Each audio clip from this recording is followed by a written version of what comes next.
Welcome to ఆవకాయ బిర్యానీ. నేను నీలిమ. లలిత్ మోడీకి visa సిఫారసు చేసిన బీజేపీ చిన్నమ్మ సుష్మా స్వరాజ్ పీకల్లోతు కష్టాల్లో చిక్కుకున్నారు. సుష్మా రాజీనామా చేయాల్సిందేనంటూ విపక్షాలు డిమాండ్ చేస్తున్నాయి. అయితే బీజేపీ ప్రభుత్వం మాత్రం సుష్మాకు అండగా నిలిచింది. స్టీఫెన్సన్తో ఫోన్ మాట్లాడిన టేప్లో గొంతు చంద్రబాబుదేనని అంబటి రాంబాబు అంటున్నారు. టేపుల గురించి అడిగితే చంద్రబాబు ఆ ఒక్కటి అడక్కం అంటున్నారని రాంబాబు సెటైర్లు వేస్తున్నారు.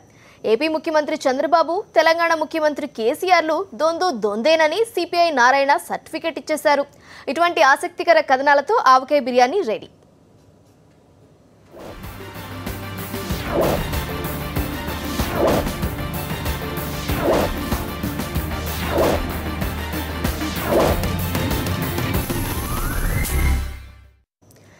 ఏపీ ముఖ్యమంత్రి చంద్రబాబు నాయుడికి ఈ మధ్య ఎందుకనో మాటికి కోపం వస్తోంది. ఆ మధ్యన కోట్ల రూపాయలు ఖర్చు చేసి ముక్కు మూసుకుని యోగా చేసినా కూడా ఫలితం లేకుండా పోయింది. మాట్లాడితే నాకు ఏసీబీ ఉంది, నాకు పోలీసులున్నారు, నేను ముఖ్యమంత్రిని అని దబాయిస్తున్నారు. అది సరే గాని ఆ టేపుల్లో ఉన్నది మీ వాయిసేనా అని అంటే ఆ ఒక్కటి అడుక్కంటున్నారు. పాపం శకును చెప్పే బల్లి కుడితిలే పడ్డట్టుగా మారింది ఏపీ ముఖ్యమంత్రి బాబు గారి పరిస్థితి. తన ఫోన్ ట్యాప్ చేశారని ఆయన గోలగోల చేస్తున్నారు. కానీ స్టీఫెన్సన్ గారితో ఫోన్లో మాట్లాడిన మాటలు తనకు కావని మాత్రం చెప్పడం లేదు. అది తమరు గొంతేనా అని ఎవరైనా అడిగితే అసలు విషయం చెప్పకుండా ఏటేటో మాట్లాడుతున్నారు. అది మీ గొంతేనా స్వామి అని గట్టిగా అడిగితే అంతకంటే గట్టిగా దబాయిస్తున్నారు. మీ ఫోన్ ట్యాప్ చేయలేదని ఏసీబీ వారు చెప్తున్నారు కదా అని అడిగితే నా వాయిస్ ట్యాప్ చేశారా అని పాయింట్ లావదీస్తున్నారు. అయితే అది ఖచ్చితంగా బాబు గారు స్టోనీ అని వైఎస్ఆర్సీపీ నాయకుడు అంబటి రాంబాబు గారు నొక్కి వక్కానిస్తున్నారు.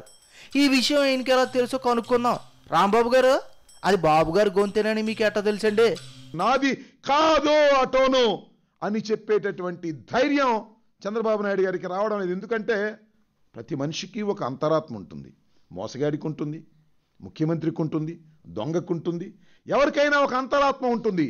నాది కాదు అని చెప్పడానికి తన అంతరాత్మ అంగీకరించడం లేదు అని చెప్పడానికి చాలా స్పష్టమైనటువంటి ఉదాహరణ ఇది.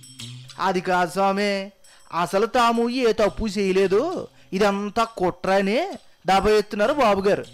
నేను నొప్పానంటున్నారు. నిజాయితీ మా ఇంటి పేరు అని చెప్తున్నారు. మా మీద నిఘా పెట్టడానికి తెలంగాణ ఏసీబీ వారికి అధికారం లేదు అని అంటున్నారు. మరి మీ మీద అంటారేటి? ఎస్, మా ఎమ్మెల్యేలు డబ్బులు ఇస్తే, మేము ప్రలోభాలు పెడితే తెలంగాణ పోలీసు ఎవరు పట్టుకోవడానికి, ఏసీబీ ఎవరు పట్టుకోవడానికి, ఎన్నికల కమిషన్ వారు పట్టుకోవాలి. వారు పట్టుకోలేదు కాబట్టి నన్ను ఎవరు పట్టుకోవడానికి వీల్లేదనేటువంటి ఒక చిత్రమైనటువంటి వాదనని తీసుకొచ్చి తప్పుకు పోవాలని చంద్రబాబు నాయుడు గారు ప్రయత్నం చేస్తూ ఉన్నారు. టీఆర్ఎస్ వైఎస్ఆర్సీపీ రెండు కుమ్మక్కయ్యారని అంటున్నారు తెలుగుదేశం నాయకులు. విన్నారా? జగన్ గారు, కేసీఆర్ గారు కుమ్మక్క అయిపోయారట. ఏం కుమ్మక్క అయిపోయారు? ఇద్దరు కుమ్మక్క అయిపోయి 2.5 కోట్లు కలిపి ఒక నల్ల బ్యాగ్ తీసుకొచ్చి దానిలో పెట్టి రేవంత్ రెడ్డి గారికి ఇచ్చి పంపించారా? మరి ఎట్టాగండి ఈ కేసు నుంచి చంద్రబాబు నాయుడు గారు బయటపడతారంటారా?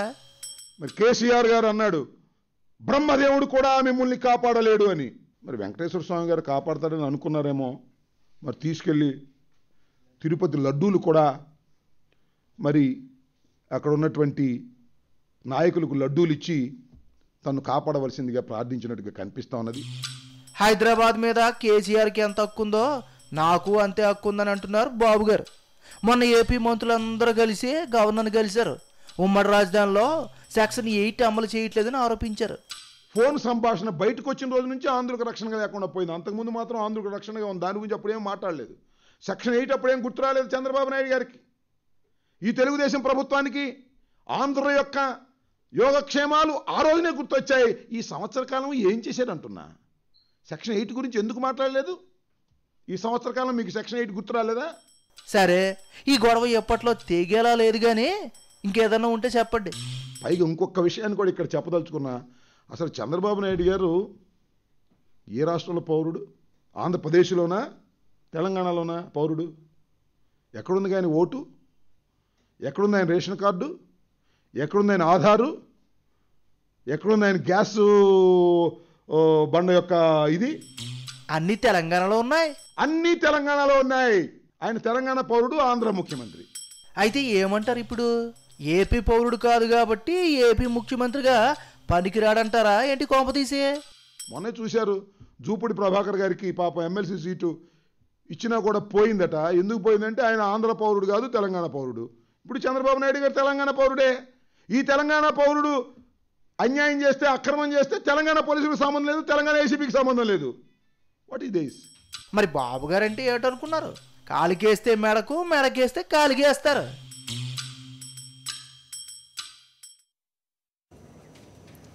ఈ వ్యవస్థ బాగుపడాలంటే రాజకీయ నాయకులందరినీ జైల్లో పెట్టాలనంటున్నారు సిపిఐ నాయకుడు నారాయణ.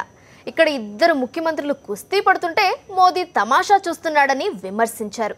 అన్ని విషయాల మీద గంటలు గంటలు స్పీచ్లు ఇచ్చే చంద్రబాబు ఆ టేపుల్లో ఉన్న వాయిస్ తనదా కాదా అని మాత్రం చెప్పట్లేదని కామ్రేడ్ రామకృష్ణ చురకలంటించారు. తెలంగాణ ముఖ్యమంత్రి కేసీఆర్ను, ఏపీ ముఖ్యమంత్రి చంద్రబాబు నాయుడును దొందే అని అంటున్నాడు కామ్రేడ్ నారాయణ సారు. ఒకళ్ళనొకళ్ళు జైల్లో పెట్టేందుకు తీరు నాటకాలు వేస్తున్నారని అన్నాడు. అసలు వీళ్ళిద్దరిని కొంచెం జైల్లో పెట్టాలని నేను ఎన్నడో చెప్పినా గానీ నా మాటలు ఎవ్వరు వింటలేరని అన్నాడు. మాయల పకీర్ పానం చెట్టు తొరలున్న శిల్కలున్నట్టు చంద్రబాబు ఇజ్జత్ మొత్తం మోడీ జేబులు ఉన్నదని చెప్పింది నారాయణ సారు. నమస్తే సారు, మరి మోడీ సారు చంద్రబాబు సారును కాపాడుతాడంటవా? కేంద్ర ప్రభుత్వం లెక్కలేంటి? ఇక్కడ కేసీఆర్ వల్ల మనకు ఉపయోగమా, చంద్రబాబు నాయుడు వల్ల మనకు ఉపయోగం? వాళ్ళు లెక్కలు వేసుకుంటున్నారు. వాళ్ళు అనుకుంటే ఏం చేయగలరు? జయలలితనే బయట వదిలిపెట్టిన తర్వాత ఏం చేయగలరు? చేయలేరు. వాళ్ళు ఏదేం చేయగలరు. అందులో ఇప్పుడు చంద్రబాబు నాయుడు ఊపిరి ఏదో మాయల పక్కీరు ఊపిరి చిలకలో ఉన్నట్టుగా ఇప్పుడు చంద్రబాబు నాయుడు ఊపిరి బీజేపీ వాళ్ళ దీనిలో ఉంది. సరే గాని ఇద్దరు ముఖ్యమంత్రులు గడుకోపారిగా గవర్నర్ సార్తో మీటింగ్ పెడుతున్నారు. మొన్న ఏపీ మంత్రులు అందరూ కట్టగట్టుకొని పోయి గవర్నర్ సార్ను కలిసిరు. గవర్నర్ సారు ఢిల్లీకి పోయి పెద్ద మనుషులను కూడా కలిసి వచ్చిండు. ఢిల్లీలో ఏం జరుగుతున్నదో ఏందో ఎవ్వరికి సమజ్ అయితలేదు. గవర్నర్ ఇసుక తక్కడ పేడ తక్కడలాగా వ్యవహరిస్తున్నాడు. ఆయన ఎటు కాకుండా తప్పించుకు తిరుగుబాటు దండెడు సుమితి అని చెప్పని బొమ్మడాయి పిల్లలాగా దారిపోతున్నాడు. ఆయన ఎక్కడ చిన్నపడ్డాడు. ఇది మంచిగానే ఉన్నది. ఉరుమురిమి మంగళం మీద పడ్డట్టు పోయి గవర్నర్ మీద పడతావేంది సారు? నడిమిట్లా గాసారేం చేసిండు? గాయన పని గాయన ఏస్తున్నాడు కదా. గవర్నర్ పదవి అనేది వేస్ట్ పదవి. దానికి ఒక బంగళా, ఖర్చు, దండగది, అది మేకరింగ లాంటిది. అది అందువల్ల వేస్ట్. ఈ పదవి వద్దని మేము కోరుతున్నాం. నాయన నారాయణ సారు, పోయి గవర్నర్ కుర్చీకే ఎసరు పెడుతున్నావులే. గవర్నర్ గిరి అనేది వెనకటికెళ్ళి వస్తున్నది. ఇప్పుడు మీరు వేస్ట్ అంటే తీసేస్తారా? అయ్యింది మంచిగానే ఉన్నది ముచ్చట. ఒక ముచ్చట చెప్పు, ఈడ ఇంతగనం లొల్లి అవుతున్నది. ఇద్దరు ముఖ్యమంత్రులు సినిమాలలో తిట్టుకున్నట్టు ఇరుగ తిట్టుకుంటున్నారు. అయినా ప్రధానమంత్రి ఏం చేస్తున్నట్టు గాయనకి ఇవన్నీ తెలివయా? లేకపోతే తిట్టుకొని మనకేందని అనుకుంటున్నాడా? ప్రధానమంత్రి కూడా దీని మీద పెండింగ్లో పెట్టి వేడుకు చూస్తున్నాడు. ఇద్దరిని గిల్లు లేపి వేడుకు చూసి ఇద్దరిని ఈయన ఒక పక్క పోయి అయ్యా నీ బాంఛన ద్వారా ఈయన అంటున్నాడు, ఆయన ఇంకొక పక్క పోయి నీ బాంఛన ద్వారా అంటున్నాడు. ఇద్దరిని తిప్పించుకుంటున్నాడు. ఇప్పుడు కేసీఆర్ కూడా కేంద్ర ప్రభుత్వానికి వ్యతిరేకంగా మాట్లాడాలా, చంద్రబాబు నాయుడు కేంద్ర ప్రభుత్వానికి వ్యతిరేకంగా మాట్లాడాలా. ఇద్దరిని వాళ్ళు చార్జ్ తీసుకుంటున్నారు. మోడీ లెక్కలు మోడీ వేసుకుంటున్నానంటవా? మరి ఎవరి లెక్కలు గాళ్ళకు ఉంటాయి కదా. ఇది సరే గాని టేబుల్ ఉన్నది నా వాయిస్ కాదని చంద్రబాబు ఎందుకు చెప్తలేడని క్వశ్చన్ చేస్తున్నాడో ఇంకో కామ్రేడ్ రామకృష్ణ సారు. మాట చెప్పే దమ్ము ఆయనకు ఉన్నదా అని అడిగిండు. టేపుల వ్యవహారానికి సంబంధించి, వీడియో టేపుల వ్యవహారానికి సంబంధించి ఏమాత్రం కూడా ఇటు తెలుగుదేశం పార్టీలో కానీ అటు కేసీఆర్లో కానీ బుద్ధి వచ్చిన దాఖలాలు కనపడడం లేదు. చంద్రబాబు నాయుడు గారు అంటా ఉన్నారు, మా ఫోన్ను ట్యాప్ చేశారు కాబట్టి సెక్షన్ 8 ప్రకారం ఇది చేస్తూ ఉన్నాము, మేము ఢిల్లీ వరకు తీసుకుపోతాం, గవర్నర్ని కలుస్తాం అని ఇది చెప్తా ఉన్నాడు. కానీ చంద్రబాబు నాయుడు ఎక్కడ కూడా ఆ వాయిస్ నాది కాదు, నేను ఆ ఎమ్మెల్యేతో ఆ రకంగా మాట్లాడలేదు అనే మాట చెప్పడం లేదు. ఇన్నర్ కదా ఇద్దరు కామ్రేడ్ల ముచ్చట. మరిగా చంద్రబాబు నాయుడు సారు, కేసీఆర్ సారు ఏం చేస్తారో ఏందో చూడాలి. ఆవకాయ బిర్యానీలో షార్ట్ బ్రేక్ తీసుకుందాం. Stay with us.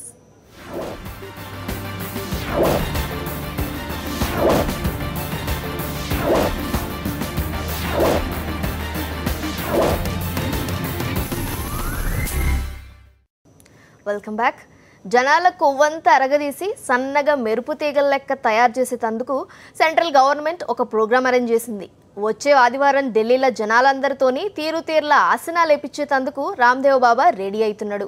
ఇప్పటికెళ్ళే ఆసనాలు ప్రాక్టీస్ చేయిస్తున్నాడు. గాడికి మోడీ కూడా వస్తాడట. ఇదంతా ఎందుకు చేస్తున్నారంటారా? అయితే ఈ స్టోరీ చూడుర్రి. ఈ నడుమ ఎవరిని చూసినా యోగా గురించి మాట్లాడుతున్నారు.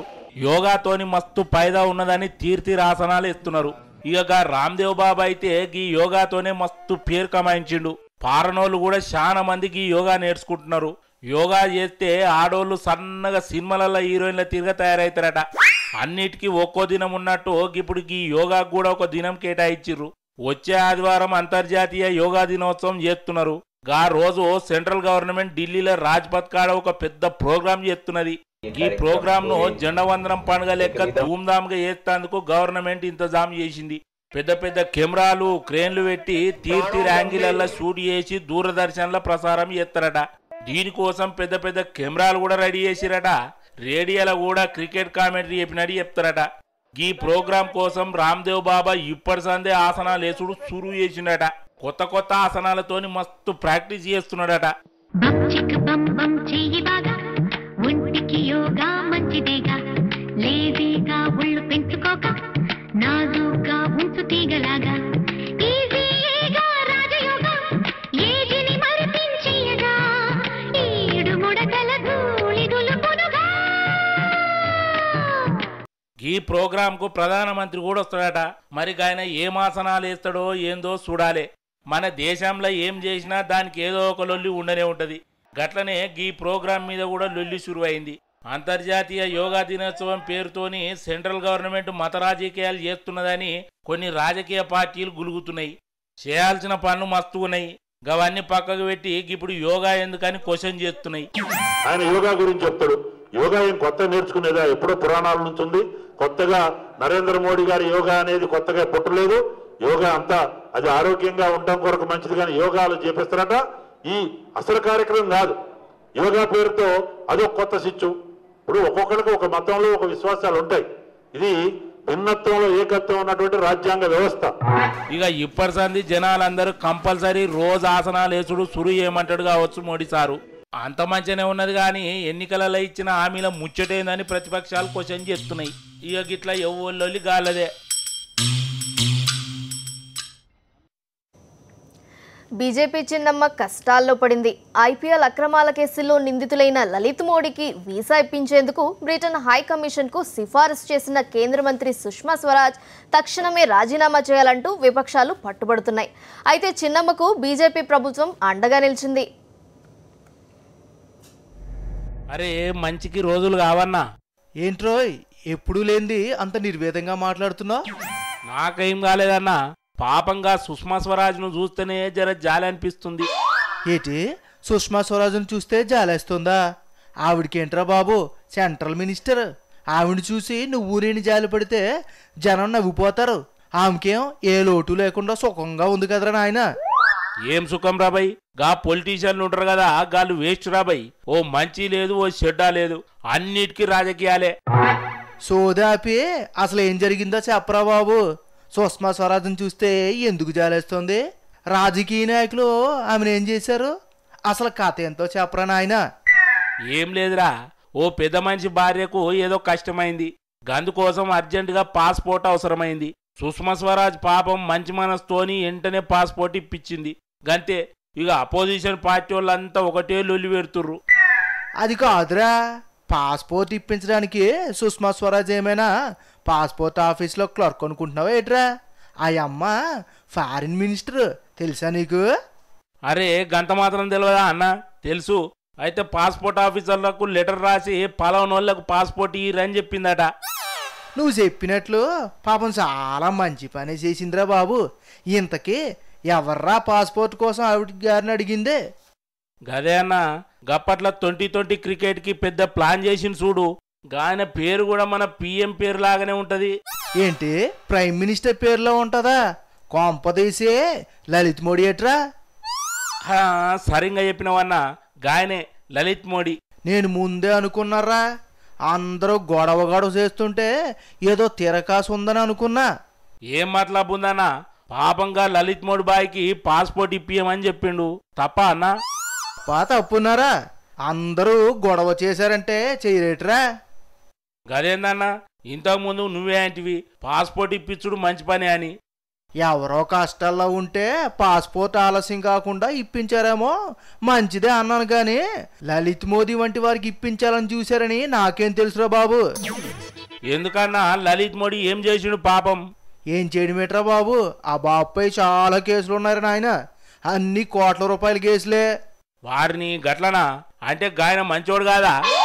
ఆయన మంచోడా కాదా అన్నది నువ్వు నేను ఎలా చెప్తారో నాయన, అది చెప్పడానికి కోర్టులు ఉన్నాయి. కాకపోతే ఆ బాబుపై కోర్టుల్లో కేసులు కూడా ఉన్నాయనుకో.